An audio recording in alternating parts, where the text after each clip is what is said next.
আমি নই, ছুটি আসল পড়ি। অভির জেরার মুখে ফেসে গিয়ে মুখ খুলল ঝুমকি, ফাঁস করলো সব সত্যি। প্রতিজ্ঞা ধারাবাহিকে দেখা যায় ছুটি অফিসে এলেই অভি ছুটির হাতে একটা পেপার ধরিয়ে দিয়ে বলে, হিরণময় আঙ্কেল নেক্সট শুনানিতে আপনাকে ডেকেছে। বুঝতে পারছেন তো কেসটা নিয়ে উনি কতটা সিরিয়াস। ছুটিও বুঝতে পারে তাকে এবার তার বাবার কেসটা নিয়ে সিরিয়াস হতে হবে। অন্যদিকে ইন্দ্র বুঝতে পারে কিছু একটা তাকে করতে হবে, তাই ইন্দ্র চালাকি করে অভি ডেকেছে বলে ঝুমকিকে একটা ফোন করে দেয়। এবং ঝুমকি মনে মনে ভেবে নেয় অভি আমাকে ডেকেছে, তার মানে নিশ্চয়ই অভি আমার প্রেমে পড়েছে, আমাকে প্রপোজ করবে। এটা ভেবেই ঝুমকি চলে আসে অভির অফিসে। অন্যদিকে ছুটি নিজের বাবার কেসটার কথা ভেবে যখন চোখের জল ফেলতে থাকে, সেটা দেখে ঝুমকি আরও খুশি হয়ে যায়। আর ভেবেই নাই যে আগুন লেগে গেছে, আর এই সুযোগে আমি অভিকে আপন করে নেব। এই বলে অভির সামনে গিয়ে বলে, অভি তুমি তো আমাকে ডেকেছো। শুনি চমকে যায় ছুটি, অভির দিকে তাকিয়ে বলে, কি আপনি ওকে ডেকেছেন? কিন্তু অভি ছুটিকে বলে, ডেকেছি, তবে প্রেম করার জন্য নয়, জেরা করার জন্য।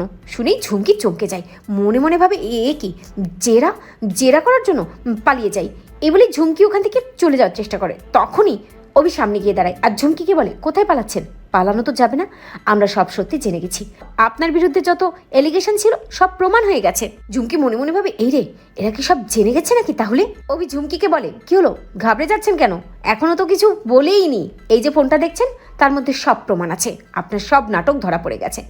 ঝুমকি বেশ ভয় পেয়ে অভিকে বলে, অভি আমি ইচ্ছা করে কিছু করিনি, বিশ্বাস করো, আমি তো নকল পরি হয়ে থাকতেই চাইনি। শুনি চমকে যায় অভি, মনে মনে ভাবে এই তো আস্তে আস্তে পেট থেকে কথা বের হচ্ছে। অভি ঝুমকিকে বলে, নকল পরি হয়ে থাকতে না চাইলেও আপনি তো নকল পরি হয়ে আছেন, এবার আপনার নামে আমি মামলা করব। ঝুমকি ভয় পেয়ে অভিকে বলে, অভি আমাকে ছেড়ে দাও অভি, আমি আর নকল পরি হয়ে থাকবো না। আর তোমার আসল পরীকে তো তুমি পেয়েই গেছো না। অভি মনে মনে ভাবে, এ কি, ও কি বললো এটা? অভি চমকে গিয়ে ঝুমকিকে বলে, কি আসল পরীকে পেয়ে গেছি মানে? কোথায় আসল পরি? ঝুমকি আনমনেই বলে ফেলে, ওই তো ছুটি আসল পরি। আমাকে এবার ছেড়ে দাও, তুমি তোমার পরীকে নিয়ে থাকো, আমি আর তোমাদের মধ্যে কোনো ঝামেলা করব না। শুনেই অভি এবং ছুটি দুজনেই চমকে যায়। অভি অবাক হয়ে ছুটির দিকে তাকিয়ে বলে, তার মানে ছুটি আমার পরি? তো বন্ধুরা, তোমরা এটাই চাও তো এভাবেই যেন ফেসে গিয়ে ঝুমকি নিজেই ছুটি যে পড়ি তা ফাঁস করে? কমেন্ট করে জানাতে ভুলো না।